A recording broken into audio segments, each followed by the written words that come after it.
Welcome to Speaking of Schaumburg. I'm Village President Al Larson. 2016 marks Schaumburg's 60th anniversary. To celebrate, we'll be joined by Sandy Mayo, a Spring Valley volunteer, and Jane Rozek from the Schaumburg Township District Library. All of this and more today here on Speaking of Schaumburg.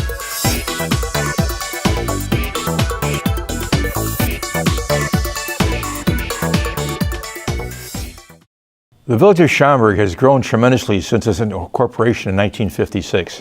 Sandy Mayo and Jane Rozek are here to share their knowledge and memories with us. Welcome to Speaking of Schaumburg. Thank you. Hello, thank you. This program is designed to illustrate Schaumburg's celebration of its 60th anniversary. And I know that you both of you have been involved in historical projects as far as Schaumburg was concerned. Tell me a little bit about what you've done as far as history. Jane, how did you get into the history business? I moved here in 1984 and took a job at the Schaumburg Township Public Library, what was then called the Public Library, not the District Library. And just as a reference librarian, took over the Illinois collection in the late 1980s. And then around the year 2000, we started developing a local history digital archive.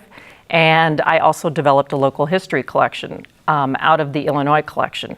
And it's been going strong ever since. I started a blog too. It's called the History of Schaumburg Township blog. And I post something every week and never have a problem coming up with topics either. Well, give me an example. An example, this coming up week, I'm doing a monthly segment on your favorite things about Schaumburg for the 60th anniversary. And this next week, it's going to be a segment on your favorite things about Woodfield, because Woodfield is very high in people's memories of Schaumburg. And I thought it would be fun to see what people's favorite memories are concerning that, whether it's the restaurants, the stores, going there for an event, whatever. So I'm hoping to get some responses. Sandy, you've been a long-time volunteer as far as the Spring Valley is concerned.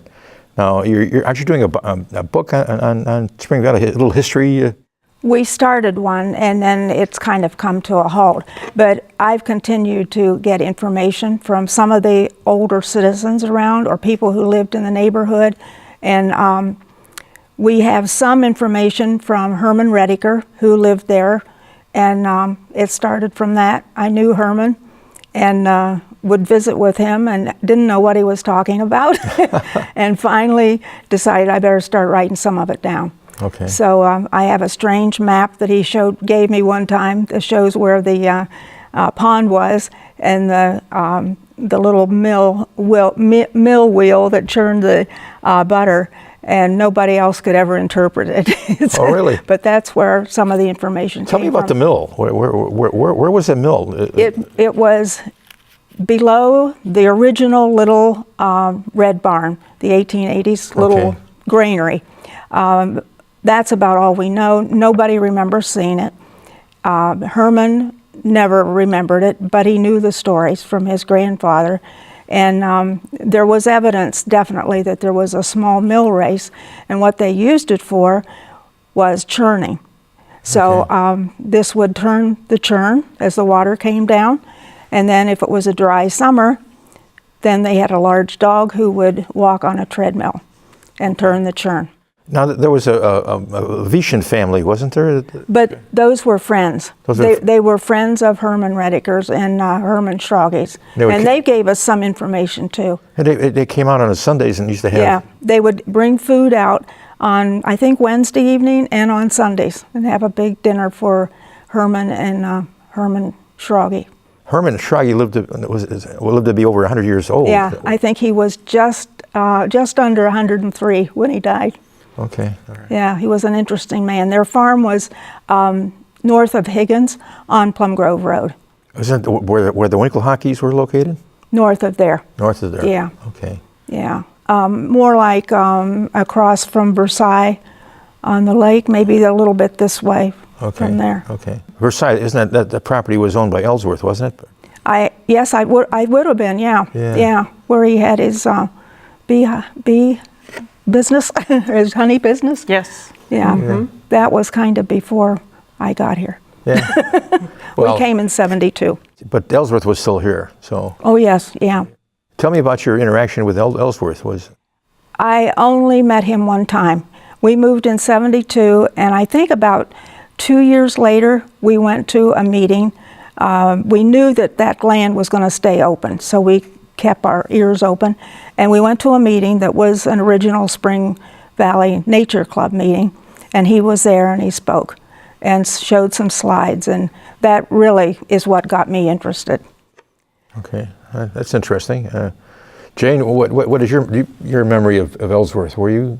I have never met him. I have been in correspondence with his daughter, and she's sent me some wonderful pictures of the drive outside of the shop, the honeycomb sign that they had. That's right. He had a candy store too, or a honey store. Yes, and lots of people have fond memories of that. I wrote a blog posting on that particular store and piece of property, and that's where the Greek restaurant is now, right? That's right. Right there on the corner. And everybody has fond memories of the chocolate-covered honey drops.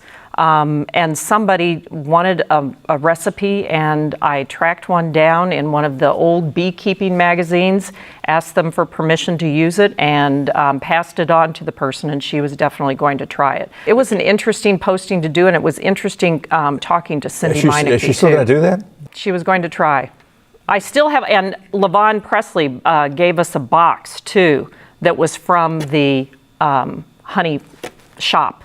And so that's nice too to have, something that probably isn't floating around except maybe at Cindy Meineke's house.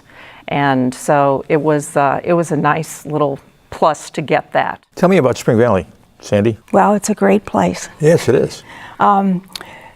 It has grown tremendously. I think they hired the first naturalist in 1983, and I started shortly after that too. At first, we were at the cabin, which many people in the area would know where the cabin is. Sure. That's where the office was and where we held classes and school groups right at the beginning. And then it grew into the farm, which is off of Plum Grove Road. And I spend most of my time there now. I'm not on the nature center side that much anymore. But do you dress up for yes. Okay. Oh yeah. Tell me about that. Well, we interpret the 1880s. So we have long dresses and aprons and sometimes a bonnet if you're out in the sun, or sometimes like a day cap with just a little white hat that fits over your hair, especially for older people. So they churn, they do all sorts of things and have festivals, events, day events that are maybe just an afternoon. We do have animals. We have 2 great Percheron horses. They're impressive, aren't they? They are. They're huge. Yeah. And I'm not sure about the cows right now, but the animals stay all year. People don't understand that. But the animals do stay all year. And then, however, with hogs, that has become a little problem. So the last couple of years, we work with somebody from Marengo, I believe it is. And once he has piglets, then we get the sow and the piglets. And people love the pigs. Oh. That's the first thing they'll ask is, where are the pigs? But the house is for people who... The little piglets, they squeal like crazy. Oh, yeah. And when they squeal, the sow comes running. Right, yeah. My grandparents were farmers in Ohio, and I used to spend a couple weeks sometimes on that's on great. the farm. The managers that we have now are constantly doing research. So the house, which had been on the corner of Plum Grove and Schaumburg Road, was moved, late 70s maybe, I'm not sure. Something like that, and they saved the, that's when we were going to straighten out Plum Grove Road, right? Yes, yeah. So they're making a lot of changes there. Last year it wasn't quite finished, so when somebody would come through, we would tell them that Grandma was redecorating and it wasn't quite ready. Now, one of those houses there was part of the McGinnis farm, wasn't it? Yeah, well, the McGinnis property? Yeah, the farmhouse.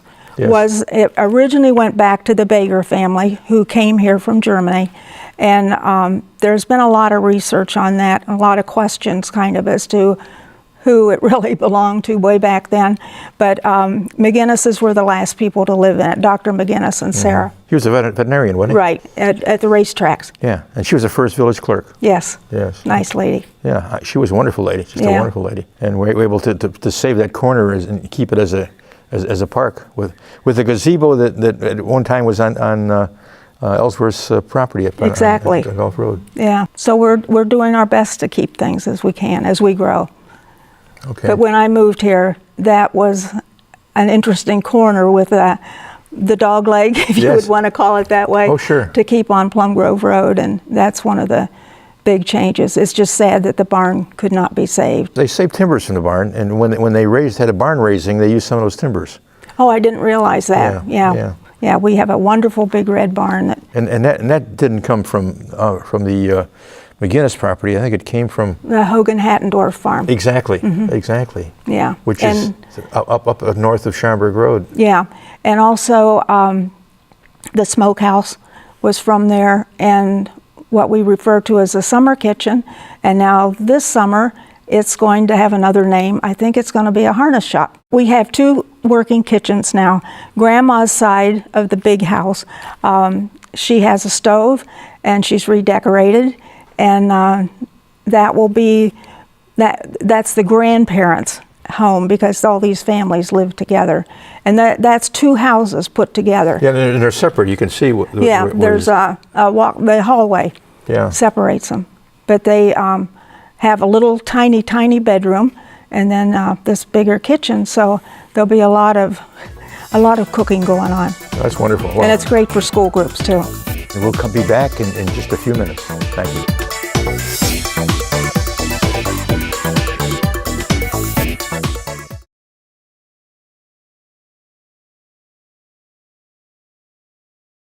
What was the intersection of Schaumburg and Roselle Road like back in the day? In 1956, when the village was incorporated, it was a simple little intersection. It was 2-lane roads. They had a stop sign on the corners, and the 4 corners had a variety of businesses, although the northwest corner did not have any business on it. That was where, or close to where, the old Schaumburg Center School was. And at that time, as far as I can tell, it was not being used for a business yet. In 1956, the schools had consolidated, and there was no longer a 1-room schoolhouse in that building. So the building was sitting there. It was being used for meetings and that sort of thing. Also being used, it was like an ironworks. I've heard that too. But I don't know if it was in 1956 or if that came later. I know that it was also used for the RIC Delicatessen was based there for a few years. Yes. Okay. That was run, and RIC I think stood for Roselle Investment Club. Darrell Lind and another gentleman who lived on Pleasant Lane, along with some other people from Roselle, started that delicatessen there, but that came in the early 60s. In 1956, I think the building was just vacant, and I think it was actually owned by Louis Redeker, the first mayor. Okay. And it was used for different meetings, because also in that area, on that side of the street, was Pleasant Acres subdivision, which had just come into being around 1952. Barney's Tap was there, back up in the woods. The remains of that are still there in the woods. You can see the foundations of that tavern still in the woods that borders Friendship Village. So that's pretty neat too. And then across the street from that, on the corner and right on the south west side of Schaumburg and Roselle, it was mainly houses, and they were older houses that had been there for years. There were 2 right on Schaumburg Road. Wasn't there a dry goods store there? There was in the very beginning. Yes. It was the Fenn's store. Actually, Yes. It was first the Roll Wing store, and then it was the Fenn's store. Okay. And the Fenn's store burned down in the 1920s. And the corner just sat vacant. There was a house right next to it that survived, I think, the fire, and that house was there in 1956 still. The Ace Hardware was not yet there in 1956.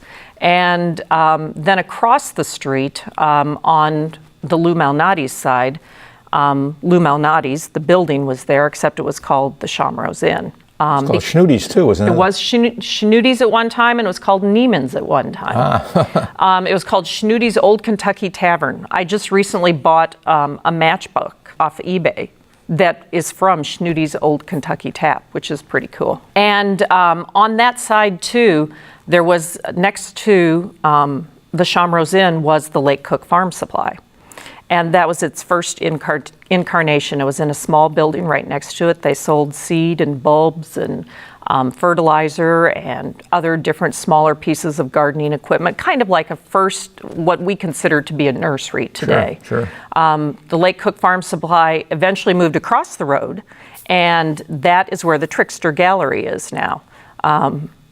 They built that building where the Trickster Gallery is. And then next to that was the Women's Workout World, which was there as well. That's right. That's right. And next to the original Lake Cook Farm Supply was Brown's Gas Station. Actually, no, it was the Easy Street Pub, except it wasn't called the Easy Street Pub. It was called Langle's. Because Langle owned it, and he had owned it for years and years and years. And he eventually leased it to a gentleman who renamed it the Buggy Whip. And on the other side of that then was a small gas station. It was a 2-pump gas station.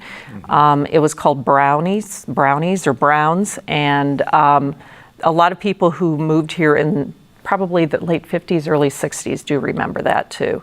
And then on the other side of that was the Buttery, but the Buttery was not being used at that time. And then across the street, on the northeast side of the intersection, was the old bank building. And the bank building in 1956 was called, or was being used as Hattendorf's grocery store, or Hattendorf's store. It was a small, they had a meat counter, they sold the basics, and it was kind of like almost today's version of a 7-Eleven, except that they did have a meat counter there. A little bit on the other side of that going north was Weesey's Greenhouse. Is that the same Weesey that is now called Wise Road? It's very close. I think they're related. I think they have to be. And then a little bit further north of that was the Schaumburg Transportation Company that was run by Walter Feeney. And that's where all of the school buses operated. He started that business as a grain hauling business. And eventually when he started to see kind of the farms moving out of the area, he decided rather than haul grain, he'd haul children. What did he haul? He'd haul children to the schools. And that transportation company was there for quite a number of years. Yeah. And it was there in 1956. Yeah. And there was a bowling alley there too. There was, and that was a little bit north of that. It was Schaumburg Lanes. Yeah. It lasted for about 10 to 15 years. Yeah. Right, and both of them were torn down and purchased, and that's how that townhouse development came up, right in that area. Yeah, I know when they had to widen Schaumburg Road to accommodate the increased traffic, they were going to tear down Schaumrose, but instead somebody bought it, probably with Malnati's. They picked it up and they moved it south off the Actually, it was the people who were running the Schaumburg Inn who picked it up and moved it over. And somebody actually commented on the blog that they remembered that it was sitting on concrete blocks for a while. They also had to pick up and move the bank building. They had decided at the time that it would be a nice idea to save the bank building. So they picked it up, and we have pictures of that move going on. Yes, I've seen them. And they moved it kind of where the Trickster Gallery is today. Yeah. And it sat there for a while. It's on pilings there for a while, and it became kind of a nuisance, attractive nuisance. Right. In the village, and then they tore it down. Right. So, unfortunately, because it was iconic from It was the most distinctive building on that corner, definitely. It was brick, and it was very similar to one that was also in Roselle. I don't know, they may have had the same builder, but it was started as the Farmers Bank of Schaumburg. Farmers Bank of Schaumburg. Yeah, I think there was a plan to reestablish it on Schaumburg Road, but didn't have the money available, and they were going to make it into another bank, but it just all kind of fell apart after a Right. while. It's too bad because it was a nice looking building, very nice looking. Well, we've saved some of those We have. buildings, you know, hopefully, and we have some other things planned for that intersection to highlight it and to demonstrate to people just where Schaumburg began. We're going to take a short break, talk more about Schaumburg's 60th anniversary on Speaking of Schaumburg.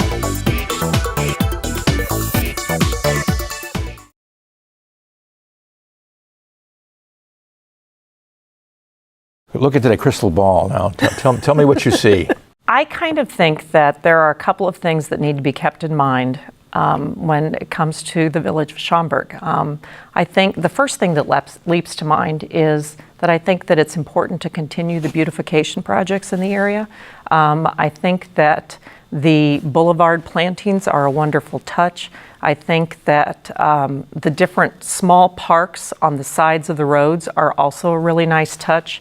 I think, isn't it true that the bridge over the tollway at Meacham is also going to have some decorative elements? Yes. Is that true? Yes. I think instances like that are important to the village and to the appearance of it. I think those are nice touches, and I think in connection to that, I think it's important to realize that the village of Schaumburg is only 60 years old. It's a young community still. And we have different parts of history, but we need to remember that it's important that you need to keep in mind that it was a planned community. And the planned community has made it a wonderful place to live. There are all kinds of different types of planned developments for you to live in the village. They're not on a grid system. They're on wonderful winding streets with beautiful yards and beautiful greenery in the area, lots of parks. It makes it a wonderful place to raise your children. The schools are fantastic. The Park District is marvelous, and so is the library. Well, thank you. Thank you. We like to think that too. I mean, we have two different branches in addition to the Central Library. There's so much to offer. And I think it's important to remember that even though it's only 60 years old, you need to keep some of the old stuff still. I'm not a fan of tear downs. I'm not a fan of redoing things to the extent that you lose part of the older part of it. And the analogy that I often give is, I'm not a fan of the Picasso in Chicago. It's not my kind of thing, but by golly, it's Chicago's Picasso. And everything here is ours. We love all of the different things about Schaumburg. We love the Schweiker home. It's an interesting place to go. You're involved and visit. in that preservation, aren't you? I am. It's not everybody's type of home, but it doesn't need to be. It's ours. And we need to realize that about all the other parts of Schaumburg too. The old section in Weathersfield, it does have older homes in it, but those are neat homes. They have wonderful yards. They have lots of trees and growth around there. It makes it a delightful place to live. And I think that it's important to remember to preserve all of that and to keep it going forward too. Well, Sandy, you're doing your part, certainly, as far as that farm is concerned. Is that correct? I just find that we do need to let these children know how people used to live. And I think that the school groups have a wonderful experience there, and some of them are from other suburbs, not just in Schaumburg. And I think that it's important that they know where their food comes from and how the struggle has been to be a farmer and to keep your family alive. And we talk about a lot of those things. And I'm just so glad that this you was do, kept don't you? open. I mean, you don't just dress up like the farm families from the turn of the century, or turn of the previous century. You keep that alive by what you're doing, you know? Right, yeah. And the school kids, when they come, the interpreter or guide who takes them through different programs, they're dressed in costume. So it gives a different feel than just if we went out like this and talked to them. Jane, what kind of historical record are you keeping as far as Schaumburg is concerned? How can you tell what's important and to save and preserve, and what is just, you know? Well, I think that the Old Schaumburg Center Commission does a good job with that. I think that, we are concerned about the area here at Schaumburg and Roselle Road, preserving a number of the different buildings that are there. There are 2 different levels of buildings that the village has stipulated as being important, and I think it's important to retain that. I think that some of the new developments in the area have also gone a long ways towards keeping that a vibrant intersection. We are appreciative of Town Square, certainly from the library perspective, because it's a great place to gather, both in the library and outside of the library, in the kind of auditorium area outside. That's a nice place for concerts and to have different events too. I just think that all the different sides of Schaumburg are important to maintain. I just came across, somebody just passed on some aerial photos to me of the Wethersfield portion when it was being built. And it was just such an interesting, from seeing it from the air, how it was put together. You could tell that there were different blocks of property, but at the same time with the winding streets, you couldn't quite tell what the blocks of property were. But the billing process was interesting. It started right at Schaumburg and Spring and Scuth Road, and with that W section of Wethersfield. And those streets are curvilinear for a reason. The idea was to act as a calming device in traffic, so people couldn't cut through at high speeds. Mm-hmm. And at the same time, you can see on these aerial photos St. John's Lutheran Church right at Rodenberg and Irving Park. You can see the old church, you can see the cemetery, you can see the school. It's just a neat view, because at the same time that all this building is going on, there's still all this farmland around it. And that's one of the things that a lot of people tell me about, that they remember waking up in the morning and hearing a rooster.